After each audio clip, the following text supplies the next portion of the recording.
une adolescente émigre aux États-Unis avec pour rêve celui de devenir médecin. Mais un tragique coup du destin en fera l'innocente victime de trafiquants de drogue. Enlevée et retenue captive, elle survivra pendant plusieurs jours contre toute attente. Les autorités arrêteront bientôt ses ravisseurs, mais ceux-ci refuseront de dire où ils l'ont cachée. Dans une véritable course contre la montre, le FBI et la police tenteront de sauver la vie de cette jeune femme.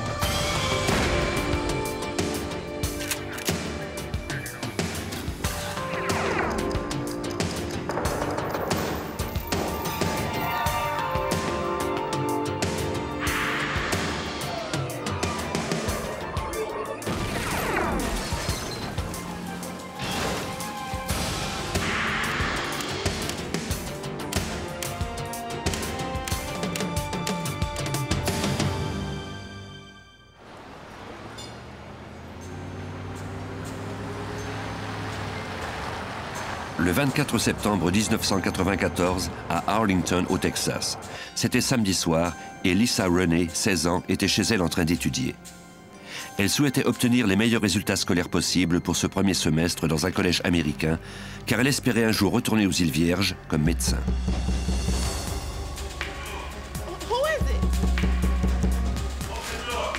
À 20h, elle fut soudain dérangée. Instinctivement, elle savait qu'elle ne devait pas ouvrir la porte et décida d'appeler sa sœur Pearl. Celle-ci lui conseilla d'appeler le service d'urgence et lui promit de rentrer immédiatement.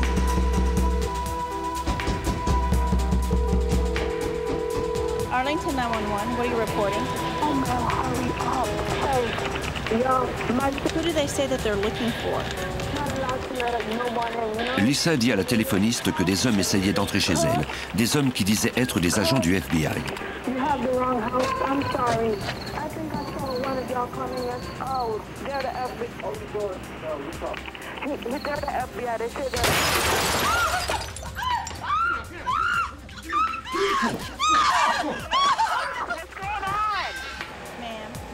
La téléphoniste entendit le téléphone lui échapper des mains.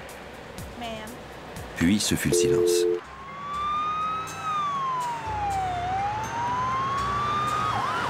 Au moment où la police d'Arlington répondait à l'appel de la jeune fille, celle-ci disparut dans la nuit.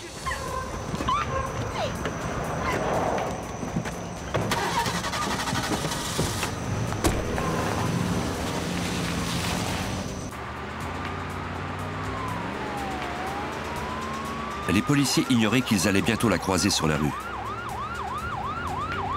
Ils ignoraient également que la vie de cette jeune fille de 16 ans était en danger.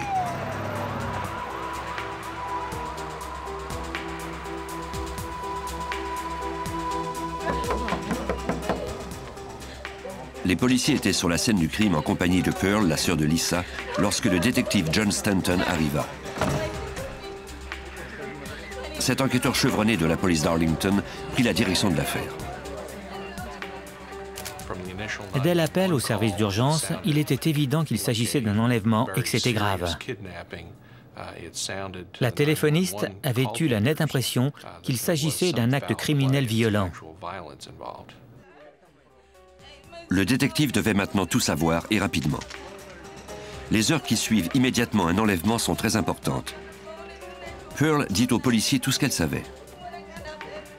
Elle travaillait lorsque sa sœur l'avait appelée pour lui dire que des hommes tentaient d'entrer dans leur appartement. Pearl avait dit à Lisa d'appeler le service d'urgence, puis elle était rentrée à toute vitesse. Mais elle était arrivée trop tard. Elle avait trouvé la vitre de la porte coulissante fracassée et Lisa avait disparu. C'était terrifiant de penser qu'ici même, à Arlington, une jeune fille de 16 ans avait été littéralement emmenée de force hors de chez elle.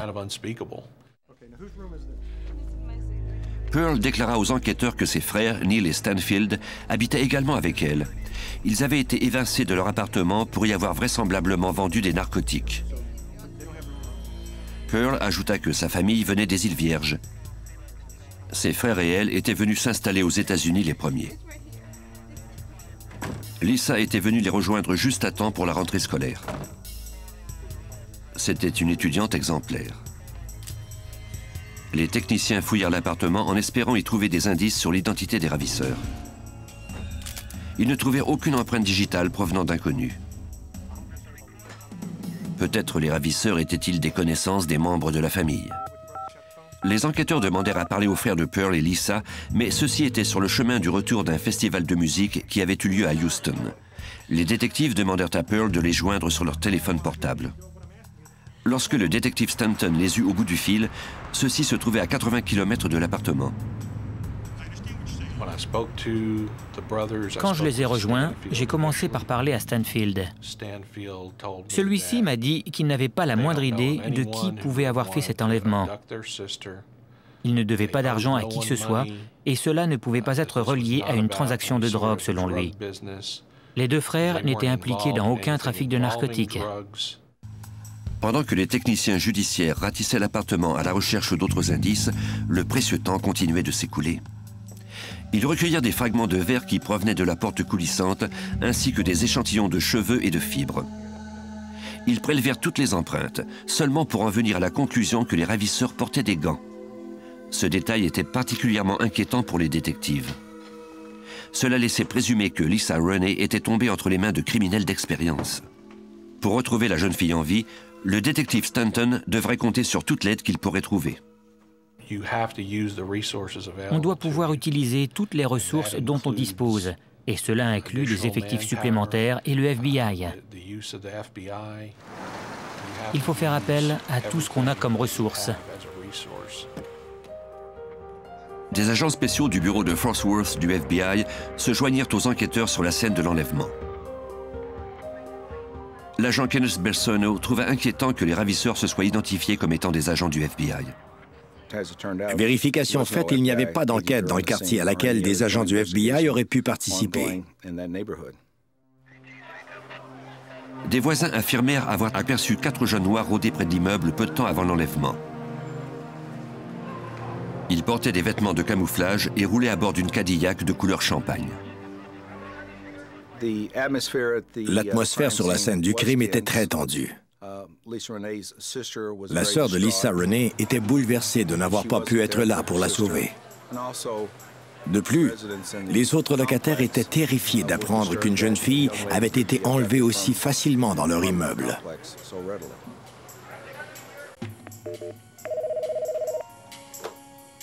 Le détective Stanton travailla sur ce dossier toute la nuit et une partie de la matinée suivante.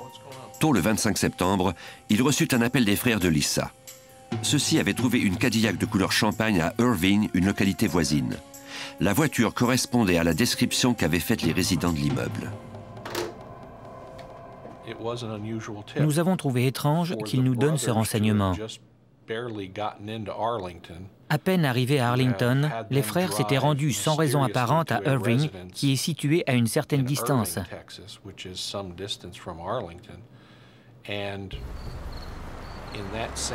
Et comme par hasard, ils avaient trouvé une Cadillac qui correspondait à celle des ravisseurs. Nous avons trouvé cela étonnant. Les frères déclarèrent que la Cadillac était garée devant une maison. S'ils savaient quelque chose de plus sur l'enlèvement de leur sœur, ils ne le dirent pas à la police. Le détective Stanton, accompagné de l'agent spécial Bersono, se rendit d'urgence à cette maison à Irving. Les policiers de cette localité étaient déjà sur les lieux. Plus vite on trouverait l'endroit où les ravisseurs gardaient Lisa Renee captive, plus grandes seraient les chances de la sauver. Comme les frères de Lisa l'avaient dit, la Cadillac était garée devant la maison.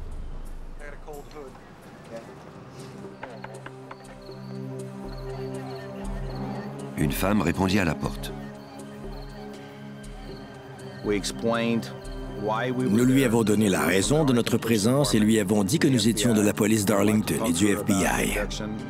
On voulait parler avec elle de l'enlèvement d'une jeune fille de 16 ans. Nous lui avons demandé l'autorisation de jeter un œil à l'intérieur pour voir si la jeune fille s'y trouvait.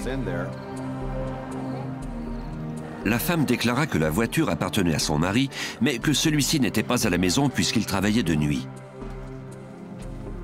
Elle ajouta qu'elle n'avait vu personne qui correspondait à la description des suspects. Elle autorisa les enquêteurs à entrer. Ceux-ci commencèrent par se rendre dans la chambre de son fils qui dormait. Rien ne semblait louche.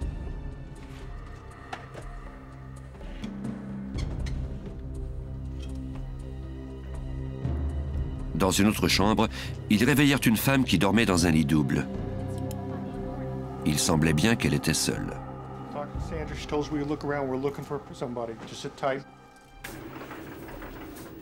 Dans le couloir, les enquêteurs aperçurent un escalier qui menait à un grenier.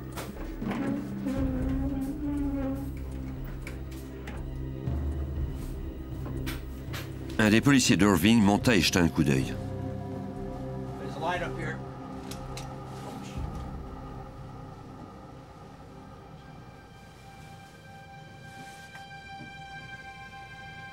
Il s'assura que personne ne se trouvait parmi les boîtes et les nombreux effets rangés là.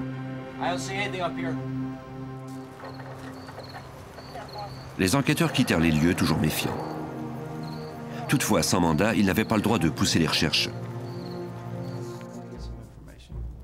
Le jour suivant l'enlèvement, les enquêteurs interrogèrent de nouveau Neil et Stanfield. Malgré les accusations relatives à la drogue qui pesaient contre eux, les frères de Lisa n'étaient vraisemblablement pas impliqués dans l'enlèvement de la jeune fille, mais ils avouèrent qu'ils avaient participé à une arnaque quelques jours plus tôt. Ils avaient rencontré deux hommes. Ils ne connaissaient cependant que l'un d'eux, un certain Steven. Steven et son complice leur avaient donné 5 000 $ pour se procurer 4 kilos de marijuana. Neil et Stanfield leur avaient promis de revenir 1 heure plus tard avec la drogue, mais ils n'étaient jamais revenus. Ils reconnurent qu'ils n'avaient pas eu l'intention de leur livrer la marijuana, car ils avaient besoin d'argent pour payer leurs frais d'avocat suite aux accusations portées contre eux. Les frères de Lisa ajoutèrent qu'ils ignoraient comment entrer en contact avec Stephen, mais qu'ils connaissaient quelqu'un qui pourrait le faire. C'est tout ce qu'ils dirent à la police.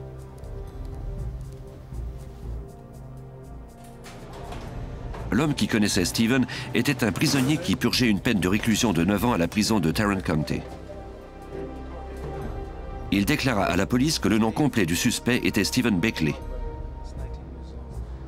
Ce jeune homme de 19 ans travaillait chez un concessionnaire d'auto à Irving. Les enquêteurs introduisirent ce nom dans leur base de données. Il n'y avait aucun mandat contre lui et Beckley n'avait aucun antécédent criminel. Pendant que les détectives poursuivaient leur enquête, Pearl, la sœur de Lisa, faisait tout ce qu'elle pouvait pour aider les autorités. Elle placarda des affiches avec la photo de sa sœur un peu partout et contacta les médias en espérant que quelqu'un ait aperçu Lisa. Mais les chances de retrouver la jeune fille en vie s'amenuisaient à mesure que passaient les jours.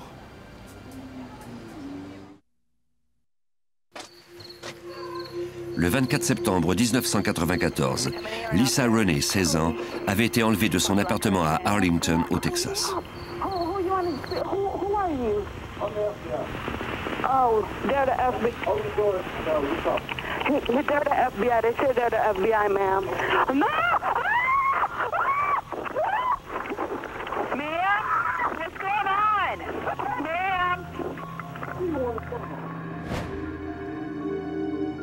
Un peu plus de 2 jours s'étaient écoulés depuis l'appel à l'aide de Lisa. Mais la police et le FBI n'avaient guère progressé dans leur enquête. Le temps commençait à manquer. Le service de police d'Arlington demanda alors l'aide du public. Le détective Stanton se souvient que le public répondit massivement à l'appel. Ce crime a fait ressurgir chez le public la peur qu'on a de se faire enlever chez soi. Cet enlèvement était complètement inusité, particulièrement au sein d'une population comme celle d'Arlington. Ça sortait de l'ordinaire. C'était quelque chose qui ne se produit jamais ici. Je veux dire, dans une ville comme celle-ci. Le 27 septembre, le détective de la police d'Arlington reçut un visiteur inattendu. C'était le propriétaire de la maison d'Irving devant laquelle était garée la Cadillac. Celui-ci travaillait au moment de la visite de la police, mais il avait entendu parler de l'enlèvement de Lisa et il croyait pouvoir fournir des informations à la police à ce sujet. Il déclara que le jour précédant l'enlèvement, il avait organisé un barbecue pour célébrer la visite des frères de sa femme à la maison. Le plus vieux d'entre eux, Orlando Hall, était impliqué dans des affaires de drogue.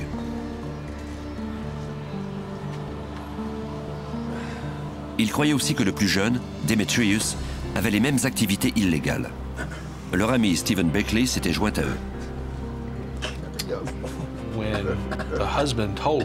Cet homme nous a dit que les frères Hall portaient des vêtements de camouflage et que c'est en entendant les informations concernant cet enlèvement aux nouvelles qu'il s'est dit que ses beaux-frères étaient peut-être impliqués. Quelque chose d'autre avait également éveillé les soupçons de l'homme. L'une de ses voisines lui avait dit avoir vu plusieurs jeunes hommes arriver chez lui à bord de sa Cadillac. À ce moment-là, sa femme et lui étaient partis au restaurant avec leur autre voiture. Mais comme les clés de la Cadillac se trouvaient en permanence dans l'entrée, il était possible que les frères de sa femme la lui aient empruntée. L'homme ajouta qu'il ne faisait pas confiance aux frères Hall. Tous deux avaient été incarcérés en Arkansas suite à des inculpations de recel de drogue. De plus, en venant rendre visite à leur sœur au Texas, ils violaient les conditions de leur liberté provisoire. L'homme avait eu l'impression qu'ils étaient sur un autre coup sans qu'il sache cependant de quoi il s'agissait. Il ajouta que les frères Hall n'étaient plus chez lui. La nuit de l'enlèvement, seul Orlando avait dormi à la maison avant de repartir pour l'Arkansas le lendemain matin, où il prévoyait aller voir des amis dans la ville d'Eldorado. Le détective soupçonnait Orlando d'avoir rejoint ses complices à cet endroit. Il contacta la police de cette ville. Les enquêteurs découvrirent que Demetrius Hall, 19 ans, était en liberté conditionnelle après avoir été reconnu coupable de possession de cocaïne avec l'intention d'en faire le commerce. Son frère aîné Orlando avait été reconnu coupable du même crime. Son dossier incluait en plus des arrestations pour agression et port d'armes illégales. En parlant aux policiers d'Eldorado, je me suis rendu compte qu'ils connaissaient déjà les frères Hall. De fait, ils m'ont fourni des informations sur eux avant même que j'aie eu le temps de leur dire ce que je savais.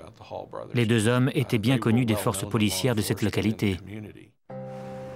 Plus tard le même jour, les enquêteurs obtinrent un mandat les autorisant à fouiller la maison d'Irvine au Texas, où les frères Hall étaient restés quelques jours. Ils se mirent à la recherche de cheveux, de fibres, de traces de sang et d'empreintes digitales, bref de tout ce qui pourrait être relié au crime. L'agent spécial du FBI, Garrett Floyd, se souvient de la découverte la plus importante qu'ils firent alors. Dans la chambre de l'enfant, on a trouvé un bâton de baseball miniature. En le ramassant, on a constaté que des fragments de verre y étaient incrustés. On se rappelait la porte coulissante en verre. On a tout de suite pensé qu'on avait trouvé là un indice incriminant. Des examens en laboratoire permettraient plus tard de confirmer si leur intuition était juste. Dans un bac de rangement dans le placard d'une autre chambre, les enquêteurs trouvèrent un tricot vert auquel étaient accrochées des fibres d'isolant.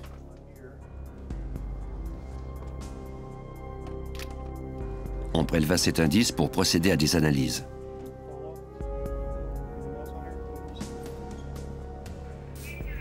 Les experts recueillirent également des fibres d'isolant dans le grenier. Les examens révélèrent plus tard que ces fibres étaient identiques à celles sur le tricot. On trouva également dans ce grenier des pantalons de camouflage.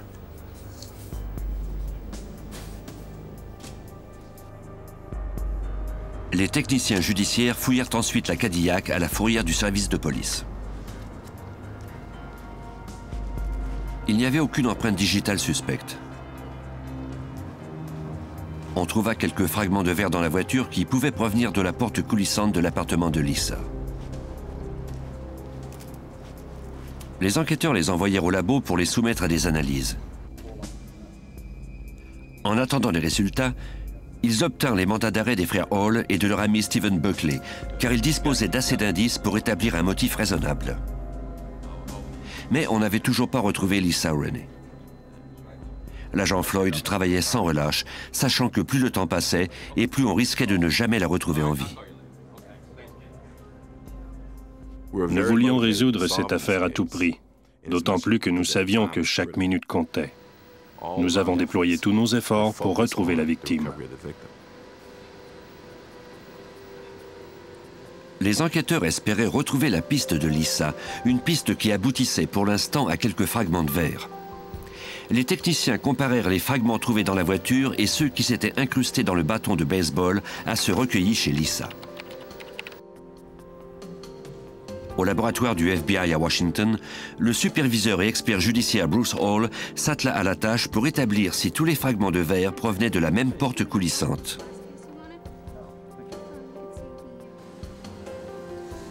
Des techniciens examinèrent d'abord le verre incrusté dans le bâton de baseball.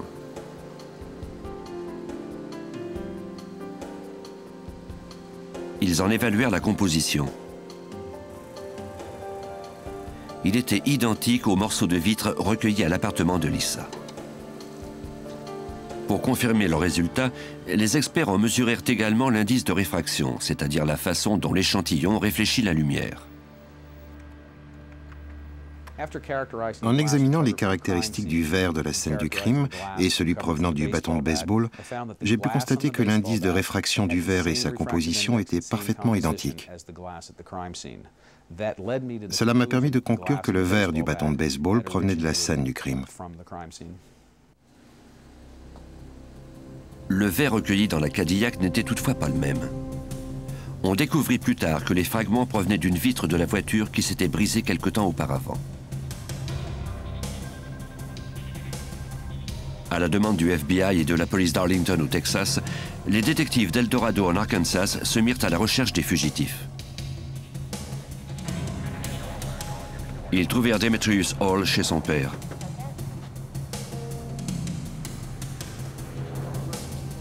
Celui-ci se rendit sans opposer de résistance et fut conduit à la prison d'El Dorado. Il refusa toutefois de dire où se trouvait Lisa. De plus, on ne trouva aucun indice lors de la fouille de la maison de son père.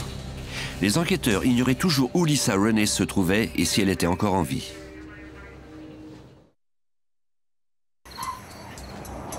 Quatre jours et demi après l'enlèvement de Lisa Renée dans l'appartement de sa sœur à Arlington, au Texas, les enquêteurs avaient retrouvé la trace de ses ravisseurs à El Dorado, en Arkansas.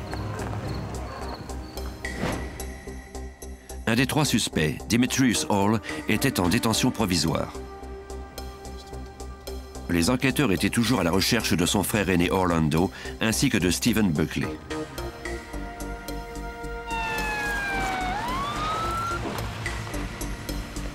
Cet après-midi-là, les policiers trouvèrent Stephen Buckley chez un de ses amis. Ils n'eurent pas besoin de frapper à la porte, car Buckley sortit et se rendit de lui-même.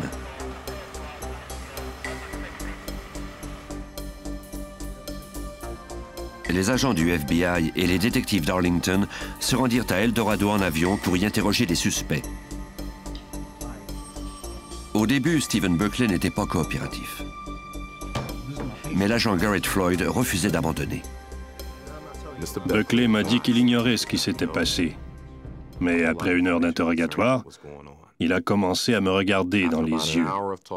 Et j'ai enfin pu établir un contact avec lui. Il s'est alors mis à parler. Buckley déclara que ses amis et lui avaient demandé à un certain Bruce Webster de les aider à se venger des frères de Lisa Renée.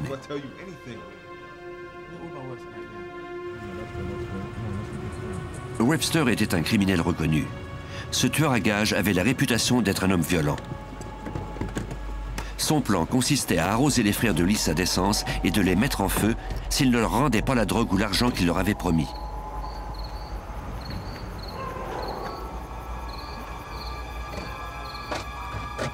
Mais lorsqu'ils étaient arrivés à l'appartement, les frères de Lisa n'étaient pas là. Plutôt que de repartir les mains vides, ils avaient décidé d'enlever la jeune fille. Buckley déclara que les autres et lui avaient ensuite emmené Lisa à la maison d'Irving où Demetrius et Orlando vivaient. Ils avaient alors fait descendre l'adolescente de la Cadillac pour la faire monter dans la Ford Escort de Buckley. Stephen Buckley, Bruce Webster et le jeune Demetrius Hall s'étaient ensuite rendus avec elle en Arkansas. Orlando Hall resta derrière et il se cacha dans le grenier de la maison de sa sœur. Le détective Stanton était déçu. Les policiers n'avaient été qu'à quelques mètres d'Orlando, mais ils l'avaient manqué. Ce n'est que plus tard qu'on a appris, après avoir mis des suspects en détention, qu'Orlando s'était caché derrière l'isolant au grenier pendant que nous étions au rez-de-chaussée à interroger la dame de la maison. Buckley déclara que pendant les 4 heures de route en direction de l'Arkansas, les 2 autres jeunes hommes et lui s'étaient relayés pour violer Lisa Renee tour à tour. En arrivant en Arkansas plus tard dans la soirée, Webster avait loué une chambre dans un motel de Pine Bluff. Lisa avait été ligotée et bâillonnée et on l'avait laissée ainsi dans la salle de bain.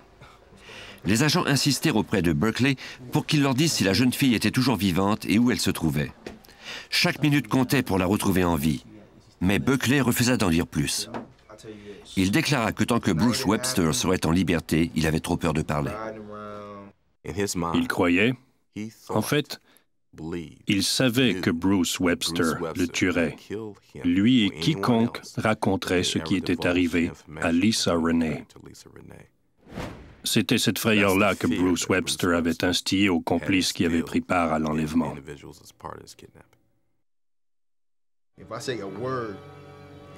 Buckley dit toutefois aux enquêteurs où, à son avis, il trouverait Webster.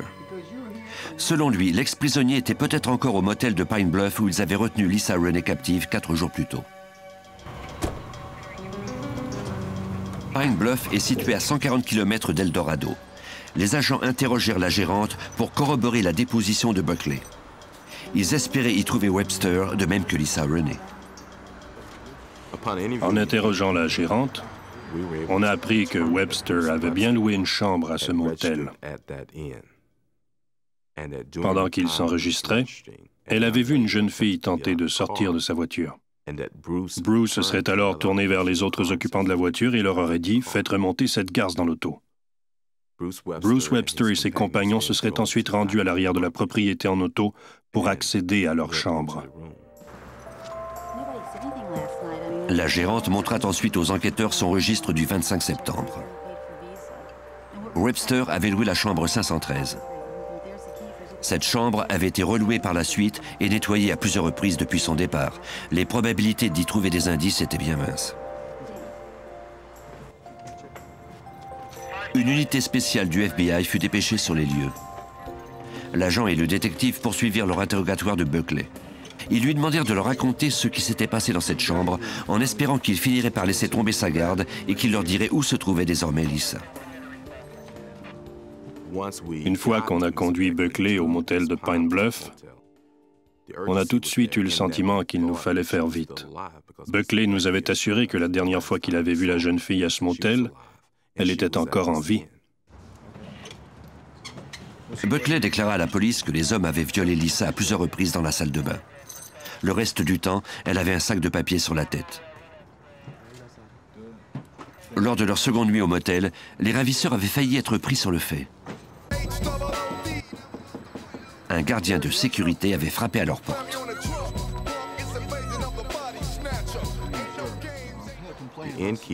La gérante avait demandé à son gardien de sécurité, qui vivait sur les lieux, de faire une vérification dans cette chambre pour s'assurer que tout était normal.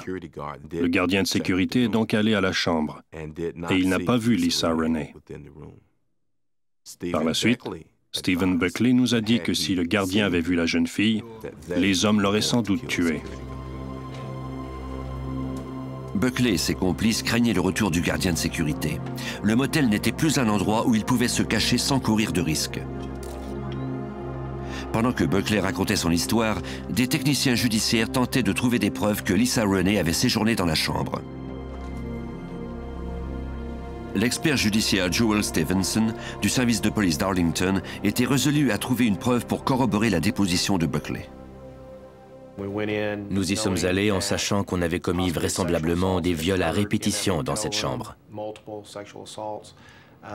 Nous avons cherché des fluides corporels dans la chambre de motel qui auraient pu confirmer la présence des suspects ou celle de Lisa. Ce n'est que dans la salle de bain, sur le mur derrière la cuvette, que nous avons remarqué l'empreinte d'une paume de main et de doigt. On a bientôt confirmé qu'elle avait été laissée là par Lisa Renee. Cette empreinte de paume de main était très importante pour nous, parce qu'elle prouvait que la jeune fille s'était bien trouvée avec eux. Les enquêteurs disposaient maintenant des preuves que Lisa était encore en vie 4 jours plus tôt, soit le jour où Buckley et ses complices avaient loué la chambre de motel. Pendant que les agents reconduisaient le ravisseur à sa prison d'Eldorado à 140 km de là, ils le pressèrent de leur donner plus de détails. Celui-ci finit par avouer qu'après qu'Orlando Hall les eut rejoints à Pine Bluff, ils avaient décidé d'emmener Lisa dans un autre motel des environs pour éviter une seconde visite du gardien de sécurité.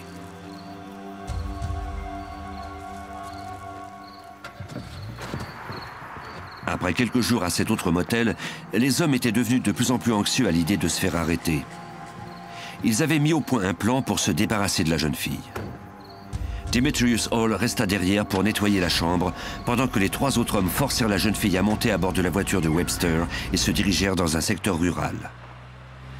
Buckley déclara aux enquêteurs que Bruce Webster et Orlando Hall avaient creusé une tombe dans un parc près du motel. Ils y emmenèrent Lisa pour la tuer. Mais il faisait si sombre dans le parc que les 3 hommes ne parvinrent pas à retrouver la fosse qu'ils avaient creusée plus tôt. Après 1 heure de recherche, ils la ramenèrent au motel. Le lendemain matin, ils se mirent de nouveau en quête de la fosse. Pendant que les techniciens fouillaient la 2e chambre de motel à la recherche d'indices, les enquêteurs tentèrent de convaincre Buckley de leur raconter la suite des événements. L'agent spécial Garrett Floyd se rappelle que Buckley refusait, toujours effrayé par la perspective d'une vengeance de Webster. Le temps pressait. C'était une course contre la montre. Malgré tout, on continuait d'espérer qu'elle soit encore en vie. Et c'est pourquoi nos agents, de même que les policiers qui participaient aux recherches, même s'ils n'avaient pas dormi depuis 2 ou 3 jours, étaient au travail et continuaient de fouiller en espérant qu'il n'était pas trop tard. Les enquêteurs reçurent alors un appel inespéré.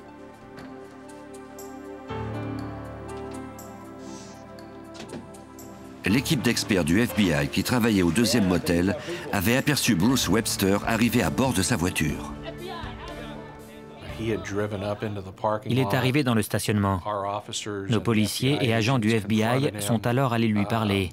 Il s'est identifié sous son nom, Bruce Webster, et il a donné sa date de naissance. Il avait sur lui un petit sac de ce qui semblait être de la marijuana. On lui a demandé l'autorisation de fouiller sa voiture. Il a permis aux policiers qu'on examine son véhicule. Les policiers y trouvèrent 2 pistolets. On accusa Webster de possession illégale d'armes à feu et de marijuana. Il fut conduit à la prison de Garland County à Hot Springs. La voiture fut fouillée méticuleusement. On n'y trouva aucune trace de Lisa. On nous a alors appelés sur la radio pour nous annoncer que le suspect était en détention. Le détective Ford et moi-même sommes allés interroger Bruce Webster. Il nous a dit qu'il n'était au courant de rien, qu'il n'avait rien fait de mal et qu'il était simplement revenu à sa chambre de motel. Pendant que l'agent Floyd pressait Webster de répondre à ses questions, le dernier fugitif, Orlando Hall, se rendit à la police. Apparemment, Orlando Hall avait appris par le bulletin de nouvelles que nous avions procédé aux arrestations de ses complices. Il avait appris notamment que son frère était en détention. Il s'est rendu au service de police de Pine Bluff. Maintenant que les 4 suspects étaient en détention, les agents espéraient que l'un d'entre eux leur révélerait où se trouvait Lisa Renee. L'interrogatoire de Bruce Webster, l'homme engagé pour tuer les frères de Lisa Renee, se poursuivit toute la nuit, mais il parla peu. L'agent Floyd croyait malgré tout qu'il détenait les réponses à ces questions. À peu de choses près, les seules informations que nous a fournies Webster étaient son nom, le fait qu'il se proclamait innocent et qu'il voulait aller dormir. Pour lui, cette histoire ne signifiait rien, pas plus que la jeune fille d'ailleurs. Les agents avaient de moins en moins l'espoir de retrouver Lisa en vie. Ils devaient absolument faire parler un des suspects, et ce, le plus vite possible.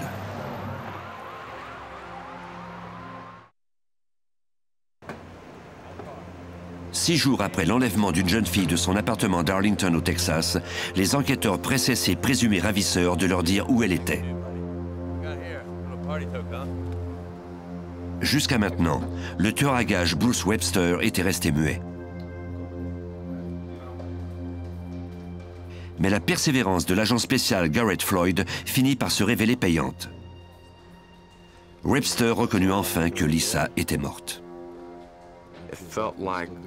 Je me suis senti comme si on m'avait assommé d'un violent coup de marteau. On avait suivi la piste de cette jeune fille depuis Arlington au Texas jusqu'à Pine Bluff en Arkansas, soit à plus de 300 km de chez nous, avec l'espoir de la retrouver en vie, mais ça n'a pas marché. C'était comme si on nous avait vidé de toute notre énergie. Webster reprit l'histoire là où son complice, Stephen Buckley, s'était arrêté. Ils étaient retournés au parc avec Lisa, et cette fois, ils avaient repéré la fosse creusée le jour précédent. Ce que redoutait le plus John Stanton s'était bel et bien produit. J'ai eu un dur retour à la réalité en me rendant compte que je ne la retrouverais pas en vie, qu'on ne pourrait pas la sauver. C'était trop tard. Webster ajouta que seuls 2 de ses complices, Orlando Hall et Stephen Buckley, étaient venus avec Lisa et lui au parc. Le 4e ravisseur, Demetrius Hall, était resté au motel pour nettoyer la chambre et éliminer les empreintes. Le présumé tueur à gages déclara qu'il n'était pas avec les autres quand ceux-ci avaient abattu la jeune fille. Selon Webster, il était retourné à la voiture pour faire le guet. La fosse était trop loin de la voiture pour qu'il puisse être témoin du meurtre.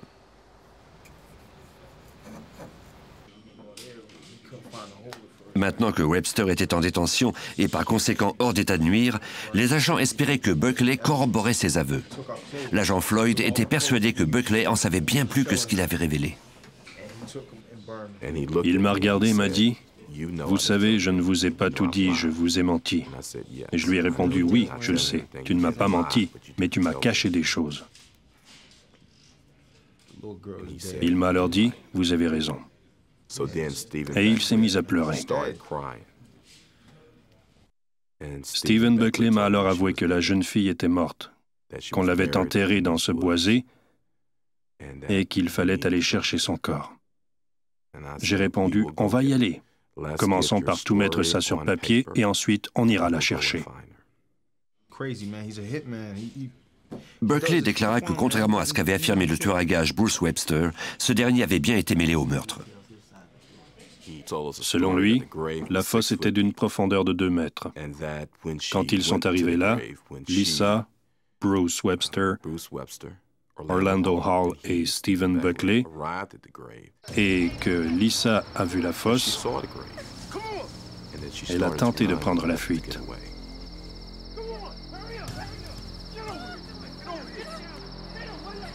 Puis, ils l'ont frappée avec une pelle. Et ils ont laissé des marques de coups sur l'écorce de l'arbre, tout à côté. C'est alors que Buckley est devenu très inquiet et qu'il s'est mis à avoir peur. Il est retourné au bord de la rue pour s'assurer que personne n'arrivait, comme le lui avait demandé Bruce Webster. Quand il est retourné auprès des autres, ceux-ci étaient en train d'enterrer le corps de la jeune fille.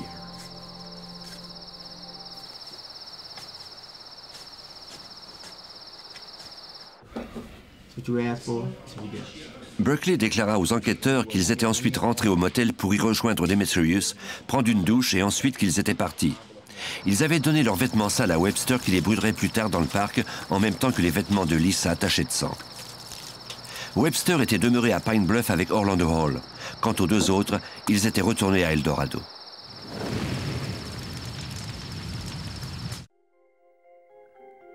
Les agents interrogèrent de nouveau Webster en espérant se servir des aveux de Buckley pour exercer de la pression sur lui. L'agent lui dit que Buckley avait déclaré que Webster se trouvait bien avec eux sur la scène du crime. Il avait également donné le nom du parc où le corps avait été enterré. Le tueur à gages avoua qu'il s'était bien trouvé sur la scène du crime.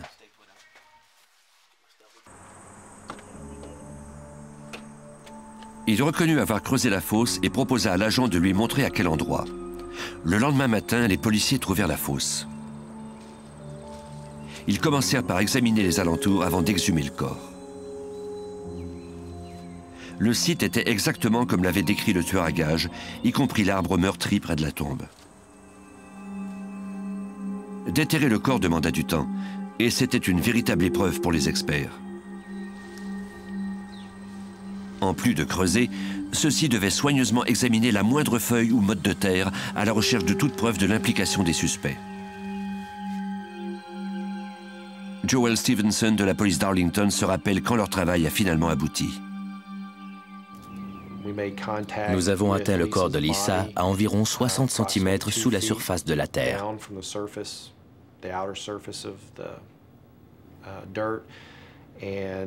On a ensuite commencé à enlever la terre qui recouvrait son corps. Puis, on a creusé tout autour, jusqu'à plus d'1 mètre. Cela nous a pris environ 5h30 pour terminer le travail.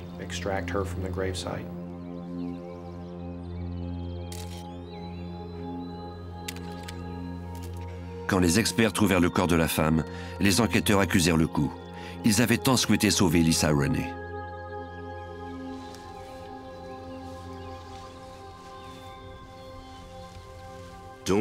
Pendant qu'on tentait d'exhumer son corps, un des agents de l'équipe d'experts lui a accidentellement égratigné le genou. L'agent s'est alors effondré en larmes. J'ai commencé à pleurer à mon tour. On savait maintenant qu'elle était morte. On avait passé toute la semaine à tenter de la retrouver. Et on y était parvenu, mais malheureusement, elle n'était plus en vie. Le médecin légiste fit transporter le corps de Lisa à son laboratoire de Little Rock en Arkansas pour autopsie. Il y avait des traces de liens sur ses bras, des blessures sur ses mains qui indiquaient qu'elle s'était défendue, d'autres blessures sur tout son corps, de même que de profondes lacérations sur sa nuque. Mais elle était morte par asphyxie et des suites d'un violent coup à la tête avec un objet contondant. Le médecin légiste croit que les assaillants de Lisa l'ont assommée avec la pelle et qu'ils l'ont ensuite enterrée vivante. Quand on se rend compte qu'on était si près d'empêcher cette victime d'enlèvement de mourir, et de la façon dont c'est arrivé, cela fait vraiment mal. On voudrait pouvoir reculer dans le temps et faire les choses différemment. Mais avec les conditions dans lesquelles on travaillait et les informations dont on disposait, on a fait ce qu'on pouvait.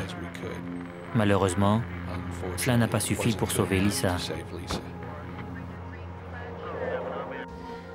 Les 4 ravisseurs ont comparu peu de temps après la découverte du cadavre. Demetrius Hall est devenu témoin pour le compte de l'État et il a conclu une entente qui fixait sa peine à 25 ans de réclusion. Stephen Buckley a fait de même et il a écopé d'une peine de 30 ans. Orlando Hall a été condamné à la peine de mort pour cet enlèvement qui s'est terminé par la mort de sa victime. Quelques mois plus tard, Bruce Webster a écopé de la même peine. Les 2 hommes ont été envoyés au pénitencier fédéral de Terre Haute en Indiana où ils attendent leur exécution.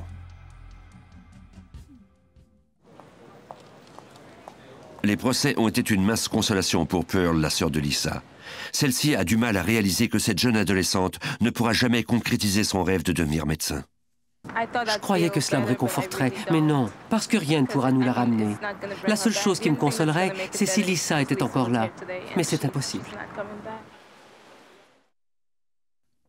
Pour le détective John Stanton de la police d'Arlington, le meurtre de Lisa Renee a des incidences terrifiantes. Cela ne fait que confirmer que tout peut arriver, même à des personnes qui n'ont aucun lien avec le crime. Personne n'est à l'abri. On peut tous un jour se retrouver avec sa vie en péril. Lisa Renee est l'exemple parfait de la victime innocente. Au cours de toutes ces années de travail, c'est le cas sur lequel j'ai travaillé où la victime avait le moins à se reprocher. On doit tous se rappeler que même lorsque l'on est innocent, on peut toujours devenir une victime. Pour l'agent spécial Garrett Floyd et ses collègues, cette enquête avait des résonances très personnelles. Je suis le père d'une adolescente du même âge que Lisa Renee. C'est difficile pour moi de concevoir qu'on puisse s'en prendre à une jeune fille et lui faire ce que ses ravisseurs lui ont fait, et finir par la tuer sans aucun respect pour sa vie. Cela donne à mon rôle de père un autre sens. On aime ses enfants et l'on sait que l'on doit les protéger. Mais un samedi soir, pendant que ma fille fait ses devoirs, je pourrais aller faire une course et des hommes pourraient faire éruption chez moi, enlever ma fille et lui faire vivre la même tragédie.